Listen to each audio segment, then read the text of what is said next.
তাড়াহুড়া করে অনেক কষ্ট করে এসে পৌঁছাইলাম, এখনও আর 2 মিনিট বাকি আছে, 57 বাজে।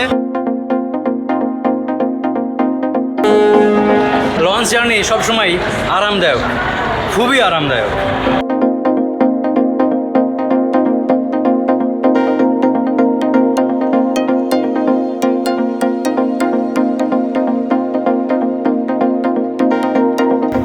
লঞ্চের খাবার এত মজা লাগছে প্রিয়কে, সে বলে লঞ্চের খাবার খাওয়ার জন্যই আমাদের মাঝে মাঝে লঞ্চে আসা দরকার।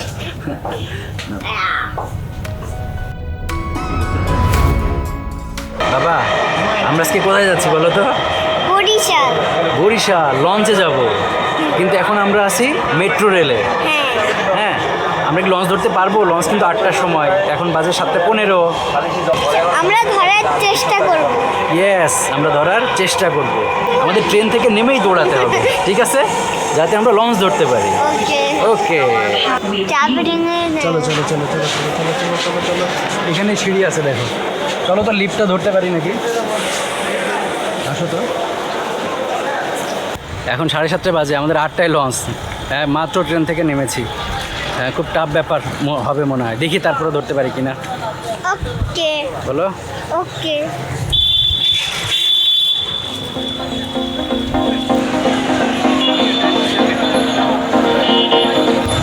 অনেক তাড়াহুড়া করে অনেক কষ্ট করে এসে পৌঁছাইলাম, এখনও আর 2 মিনিট বাকি আছে, 57 বাজে।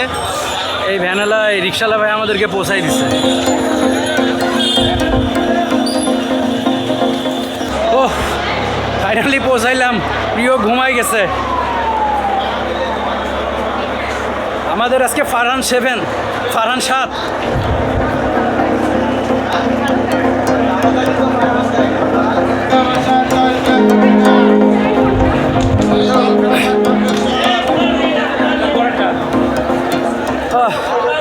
সদরঘাট, প্রিয় সদরঘাট, আমার খুব ভালো লাগে আজকে। এখন প্রিয় বাবা, ও বাবা তাকাও না, চলে এসছি, দেখো কত বড় বড় লঞ্চ। নামো নামো নামো নামো নামো নামো নামো নামো। লঞ্চ নাকি বিল্ডিং? হ্যাঁ, বিল্ডিং।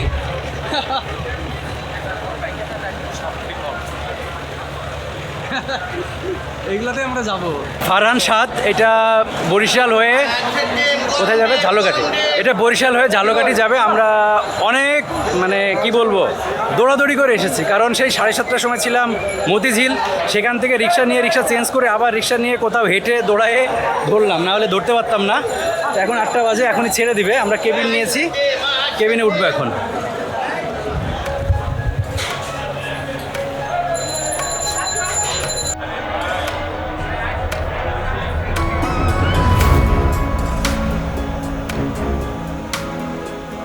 এই হলো আমাদের কেবিন, আমরা কেবিনে উঠেছি। লঞ্চ এখনই ছাড়বে, যাব ঝালকাঠি।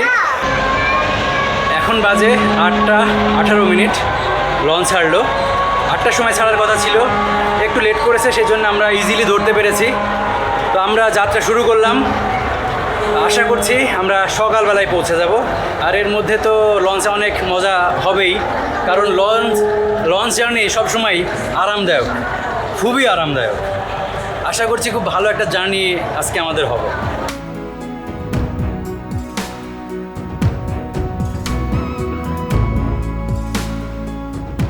রাতের বেলা লঞ্চ ভ্রমণে সেভাবে দেখার কিছু নেই, তবে চারপাশে ঝলমলে আলো কিন্তু বেশ লাগছে, উপভোগ করছি। ছোট ছোট ডিঙি নৌকাও চলছে।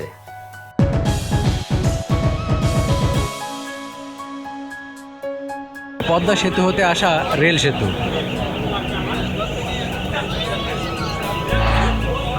আজকে ভরা পূর্ণিমা, গৌতম বুদ্ধের জন্মদিন। এই দিনে আমরা ভ্রমণে বেরিয়েছি। আমরা আধা ঘন্টার মধ্যেই পৌঁছে গেলাম ফতুল্লা।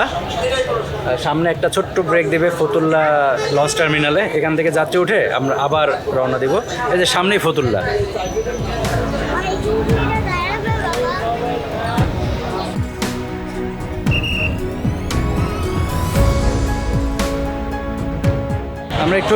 আমরা একটু চা কফি এগুলো খাওয়ার জন্য ডেকে আসলাম। নিচে ক্যান্টিন আছে, আর নিচটা তো সবসময় খুব মজাদার হয়। দেখি একটু চা খেয়ে তারপর একটু খাওয়ার ব্যবস্থা করতে হবে, ক্ষুধা লাগছে অনেক। এখানে ছোট্ট একটা দোকান আছে, সেটাতে চিপস পানি এইগুলো পাওয়া যায়। তাছাড়া তো চায়ের দোকান আছেই, আমরা ওখানে চাও খাবো এখন। আর তারও পিছনে আছে ক্যান্টিন।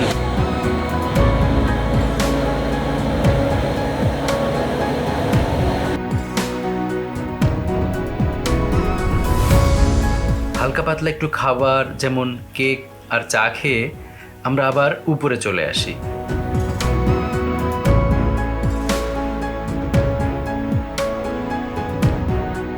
আমাদের সামনে এখন মুন্সিগঞ্জের মুক্তারপুর সেতু। আমরা এই সেতুটা পার হব, তার মানে আমরা মুন্সিগঞ্জ চলে এসেছি। যদিও ঝালকাঠি যেতে যেতে সকাল হয়ে যাবে, মোস্ট প্রবাবলি 6:30 বা 7টার মধ্যে আমরা পৌঁছাবো। তা আমাদের সামনে সেতু প্লাস মুন্সিগঞ্জের শহর সব কিছু কিন্তু বেশ ভালোই লাগছে। রাত্রে খুব ভালো দেখা যায় না, কিন্তু একেবারে খারাপও লাগছে না। আকাশে পূর্ণিমা চাঁদ, তার পাশে শহরে আলো জ্বলে আছে। কি অনেক মজা লাগছে? হ্যাঁ, অনেক মজা। আচ্ছা ঠিক আছে, আমাদেরও অনেক মজা লাগছে। কেমন লাগে? হ্যাঁ, লঞ্চের খাওয়া দাওয়া বেশ মজার লাগে সবসময়। আজকে রাত্রে আমরা খাওয়া দাওয়া করবো। এখন প্রায় 10:30 বাজে। রাত্রে খাওয়া দাওয়া করে তারপর আমরা আবার বাইরে গিয়ে বসবো। তো আমরা আজকে যেখানে খাওয়া দাওয়া করছি, it is a nice place. I think এটা হচ্ছে অনলি ফর ভিআইপিস। তো আমরা অলরেডি খাওয়া চলে এসেছে, এখনই খাবো। আমাদের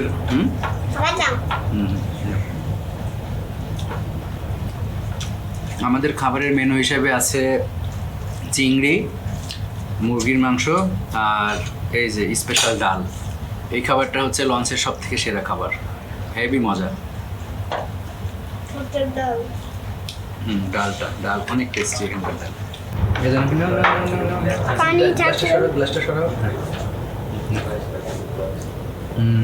কেমন বলো তো? লঞ্চের খাবার এত মজা লাগছে প্রিয়কের, সে বলে লঞ্চের খাবার খাওয়ার জন্যই আমাদের মাঝে মাঝে লঞ্চে আসা দরকার।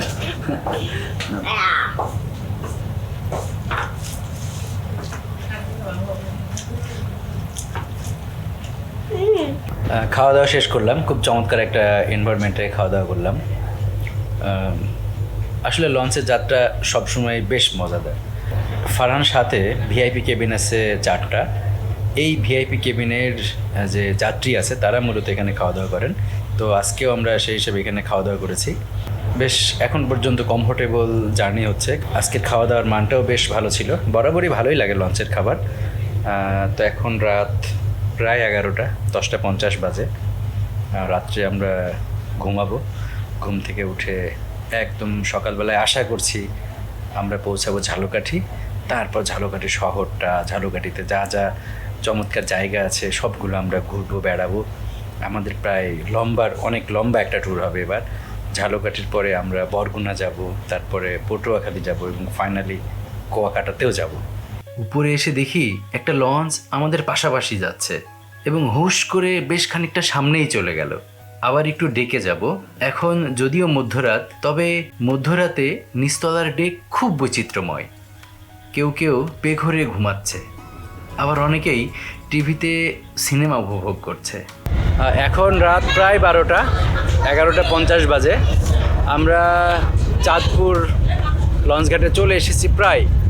সামনে চাঁদপুর লঞ্চঘাটটা দেখা যাচ্ছে। আর রাত্রেবেলায় তো লঞ্চের লাইট সব বন্ধ হয়ে যায়। এইখানে একটা ব্রেক দেবে, ঠিক সেই কারণেই এই লঞ্চের সামনের দিকে লাইটগুলোও জ্বালালো। আর বাচ্চা কাচ্চারা এখনও খেলাধুলা করছে, তারা খুব এনজয় করছে। আমাদেরও অনেক ভালো লাগছে, অনেক বাতাস। আর সামনে চাঁদপুর লঞ্চঘাট, এটা একটু দেখাই।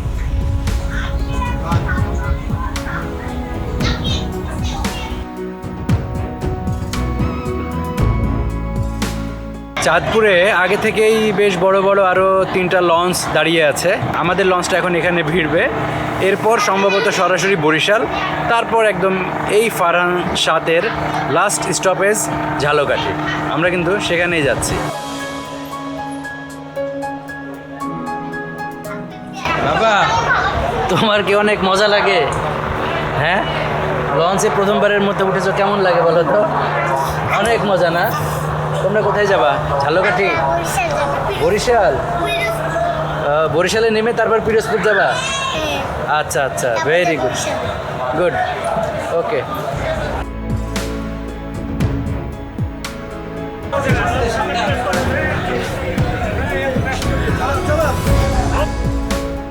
চাঁদপুরে এসে আমরা একটা লঞ্চ পেলাম যেটার নাম ময়ূর 10, এবং সেটা কিন্তু খুব চমৎকার, বেশ বড় সাইজ, এবং নিচে যে ডেক, সেই ডেকেও চেয়ারের ব্যবস্থা করা আছে, অনেকটা বাসের যে চেয়ার সেরকম চেয়ার। আর দোতলায় কেবিন, তিনতলায় কেবিন, সিঁড়িগুলো খুবই চমৎকার। আমরা এখান থেকে দেখে কিন্তু মুগ্ধ হচ্ছি। এই লঞ্চটা খুবই চমৎকার। ইন ফিউচার যখন চাঁদপুরে আসবো, এই ময়ূর ট্রেন এইটা আসবো, তখন এইটার একটা অভিজ্ঞতা নিতে হবে এবং এটার সার্ভিসগুলো যে কেমন সেগুলোও একবার দেখতে হবে। এটা পরিকল্পনা থাকলো, ইন ফিউচার এটা হবে। ভাই, আপনাদের এই ময়ূর ট্রেন কিন্তু অনেক সুন্দর। আচ্ছা, এইটা শুধু চাঁদপুর ঢাকা? আচ্ছা, এটা এখান থেকে কখন ছাড়ে? রাত 12টায়, 12:30টায়। আর ঢাকা থেকে? আচ্ছা, এইটা ভবিষ্যতে যখন চাঁদপুরে আসবো এটা দিয়ে আসবো। চাঁদপুর থেকে ছাড়ার সময় হলো, তো দোতলার যে ডেকটা ছিল এই ডেকে কিন্তু নর্মালি ফাঁকা ছিল। এতক্ষণ মানুষজন এখানে গল্প করছিল, বসেছিল, বাচ্চারা খেলাধুলা করছিল। কিন্তু চাঁদপুর থেকে যাত্রী ওঠার পর এই জায়গাটা সবাই বেডশিট বা সব পেড়ে এখানটাতেই উঠে পড়েছে মনে হচ্ছে। বাকি সময়টুকু এখানে সেইভাবে থাকা যাবে না, রাত হচ্ছে, ঘুমাতেও হবে। কালকে সারাদিন অনেক ট্যুর আছে। এই যে লাইট অফ করে দিল আমাদের ফারান 7-এর। তো আর ওই যে ওই পাশের যে ভাইরা আছে তারা হাত নেড়ে বাই বাই জানালো। ময়ূর ট্রেন এটা আমার খুব ভালো লেগেছে। আমি এটাতে নিশ্চিতভাবেই কিছুদিনের মধ্যে ট্যুর করব। শুভ সকাল ফ্রম বরিশাল। আমরা এখন যে নদীর উপর দিয়ে যাচ্ছি এটার নাম কীর্তনখোলা। দপদপিয়া ঘাট পার হয়ে আমরা এখন সামনের দিকে ঝালকাঠির দিকে যাচ্ছি। আসলে লঞ্চ ভ্রমণ রাত্রে একরকম মজা, আর দিনের আলোতে চেহারা পুরাই অন্যরকম। দিনের বেলা যখন চারিপাশটা দেখতে দেখতে যাওয়া যায় তখন এটা আরও বেশি উপভোগ হয়ে ওঠে। এই সকালবেলাতে এখনও 6টা বাজে নাই, সূর্য অনেকখানি উঠে পড়েছে, চারিপাশ আলোকিত, দেখতেও খুব চমৎকার লাগছে। আশা করা যায় আরও ঘন্টাখানেক লাগতে পারে আমাদের ঝালকাঠি পৌঁছাইতে। তো সকালের এই সময়টুকু আরও চমৎকারভাবে উপভোগ করতে চাই। নদীমাতৃকেই বাংলাদেশে কীর্তনখোলা, বিষখালী, ধানসিঁড়ি, আমরা এইসব নদীর নাম অনেক শুনেছি, অনেক পড়েছি প্রকৃতির কবি জীবনানন্দ দাশের কবিতায়। তো আজকে সেই কীর্তনখোলা নদী পাড়ি দিচ্ছি। গুগল ম্যাপ বলছে এই মুহূর্তে কীর্তনখোলা শেষ হয়ে বিষখালী শুরু হলো, এরপরে আসবে ধানসিঁড়ি। আমরা পৌঁছে যাব তখন ঝালকাঠিতে। আসলে নদীপথের জার্নি সবসময়ই উপভোগ্য, এত চমৎকার লাগে। বিশেষ করে চারিপাশের দৃশ্যগুলো অপার্থিব। দুই পাশে গ্রাম, মাঠ, খোলা প্রান্তর, সবুজে ভরা, আর নদীর উপর দিয়ে সুন্দরভাবে বয়ে যায় লঞ্চ, নৌকা, ছোট নৌকা, ডিঙ্গি নৌকা। কত চমৎকার, এত চমৎকার লাগে, এটা বলে বোঝানো আসলে সম্ভব না। ভ্রমণ করতে হবে, বেড়াতে হবে, লঞ্চ জার্নি করতে হবে, তবেই বোঝা যাবে অপরূপ সৌন্দর্য। এই পাশটাতে কয়েকটা ঘরবাড়ি দেখা মিলল। এখন আপাতত নদীর দুই পাশে প্রচুর গাছগাছালি, এটা চোখে পড়ছে। আর সকালবেলা তো মানুষের কর্মব্যস্ততা এখনও শুরু হয়নি। কিছু নৌকা বা জাহাজ ছুটে চলেছে। আর সব থেকে আমার ভালো লাগছে যে সবুজ এবং নদী চমৎকার। আমরা তো ইতিমধ্যে জার্নির প্রায় শেষ প্রান্তে চলে এসেছি। সামনে নলছিটি, তারপর ঝালকাঠি। এর মধ্যে অনেক যাত্রী নেমেও গেছে, আবার নতুন যাত্রী উঠেছে। এখন সকাল হয়েছে, আমি একটু নিচের দিকে যাব, দেখব যে নিচের ডেকটা কী অবস্থায় আছে। আমি গেস করতেছি বেশিরভাগ নেমে গেছে, তারপরেও গিয়ে দেখি।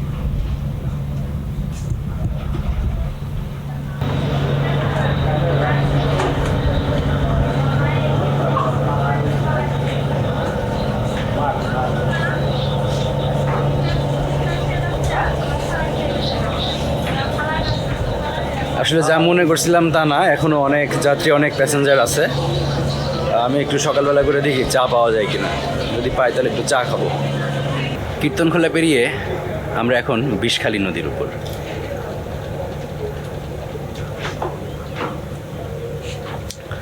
সকালবেলা করে চা খাচ্ছি, বিষখালী নদীর সৌন্দর্য দেখছি। এই নদীটাই যখন ঝালকাঠি পৌঁছাবে তখন নাম হয়ে যাবে ধানসিঁড়ি। কি চমৎকার, তাই না? যখন বরিশালে ছিলাম এই নদীটার নাম ছিল কীর্তনখোলা, এখন বিষখালী, আর একটু পরেই নাম হয়ে যাবে ধানসিঁড়ি।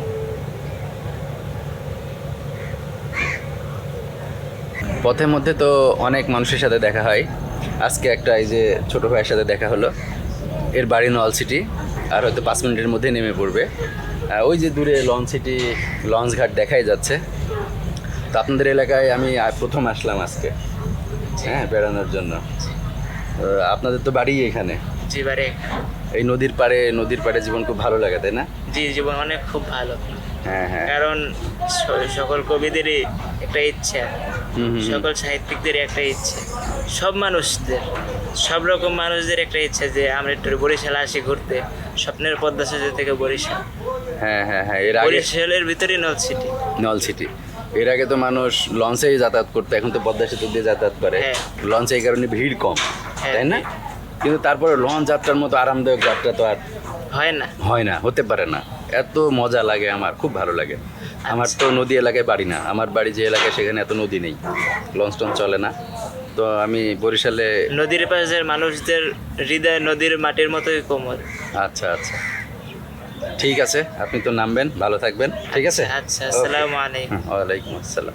ঝালকাঠির একটি অন্যতম উপজেলা নলছিটি, খুব ছোট্ট একটা লঞ্চ টার্মিনাল। তারপরেও অনেকক্ষণ ধরে দাঁড়িয়ে আছে, বুঝছিলাম না এত সময় ধরে কেন দাঁড়িয়ে আছে। পরে দেখি এখানে অনেক বড় বড় ফার্নিচার, অনেক মালামাল নামছে এখান থেকে। এই যে আমি দেখাচ্ছি, মানে ঢাকা থেকে অনেক বড় বড় ফার্নিচার, সোফা, আলমারি, অনেক কিছুই নিয়ে এসেছে কোনো ভদ্রলোক, সেগুলো নামছে এখানে। কি বড় একটা জাহাজ চলে গেল না এই যে পাশ দিয়ে? হ্যাঁ। আর এই জায়গাটার নাম কি জানো? এটা আটকাই রাখছে, যাচ্ছে না। আমরা এই জন্য ঠিক, একদম ঠিক বলেছে। আমি কিন্তু বুঝতেই পারিনি, ওকে নোংর করে আটকায় রেখেছে, আমরাই যাচ্ছি। আচ্ছা শোনো, আমরা এখন আছি নলছিটিতে, আর একটু পরে আমরা পৌঁছে যাব ঝালকাঠি। আর এই নদীটার নাম কি জানো? বিষখালী। বলো, বিষখালী। বিষখালী নদী। হ্যাঁ, সামনে ওই জাহাজটা কিন্তু যাচ্ছে, ওটা আটকানো নাই।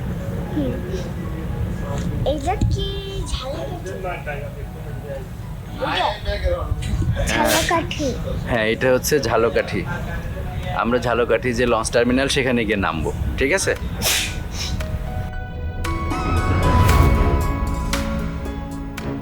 এই নদীর নাম কি ছিল? নদী একটাই, হ্যাঁ। হুম। এই নদীটা অনেক লম্বা নদী। যখন আমরা বরিশালের কাছে ছিলাম তখন এই নদীর নাম ছিল কীর্তনখোলা। তারপরে আসলাম দপদপিয়ার কাছে, তখন এটার নাম হয়ে গেল বিষখালী। আর এখন আমরা নলছিটি পার হয়ে চলে যাচ্ছি ঝালকাঠিতে। এখন এই নদীর নাম ধানসিঁড়ি। চমৎকার নাম না? হ্যাঁ আগে দুইটা নাম ছিল। হ্যাঁ হ্যাঁ হ্যাঁ। ঠিক আছে, চলো আমরা দোতলায় যাই নাকি? হ্যাঁ। ওকে।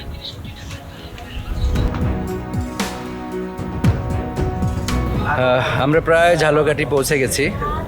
মানে ঝালকাঠি এলাকার মধ্যেই আছি, কিন্তু ঝালকাঠি লঞ্চ টার্মিনাল আর একটু দূরে। অলরেডি বড় বড় বিল্ডিংয়ের দেখা মিলছে।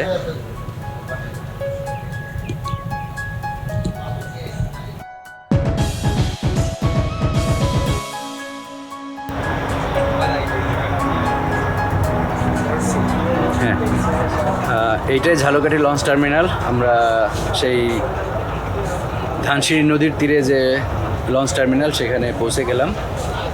আমরা কিছুক্ষণের মধ্যেই নেমে যাব। লঞ্চ এখন একদম ফাঁকাই বলা যায়, কারণ ফারহান 7-এর এটাই হচ্ছে লাস্ট লঞ্চ ঘাট।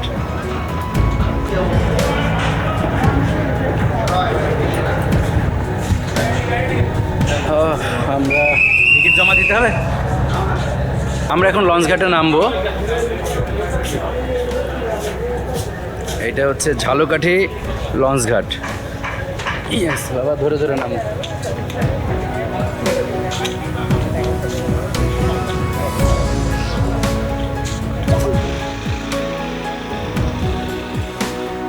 ঢাকা থেকে ঝালকাঠি পর্যন্ত লঞ্চ ভ্রমণটা বেশ উপভোগ্য ছিল। এই ব্লগটা এখানেই শেষ করছি। আর এরপরে তো ঝালকাঠি শহর ঘুরবো, বরগুনায় যাব, পটুয়াখালী যাব, সেগুলোর ব্লগও ধীরে ধীরে তৈরি হবে। বাই বাই, টাটা, ভালো থাকবেন সবাই। বাবা বাই বাই দাও, আর বাই বাই।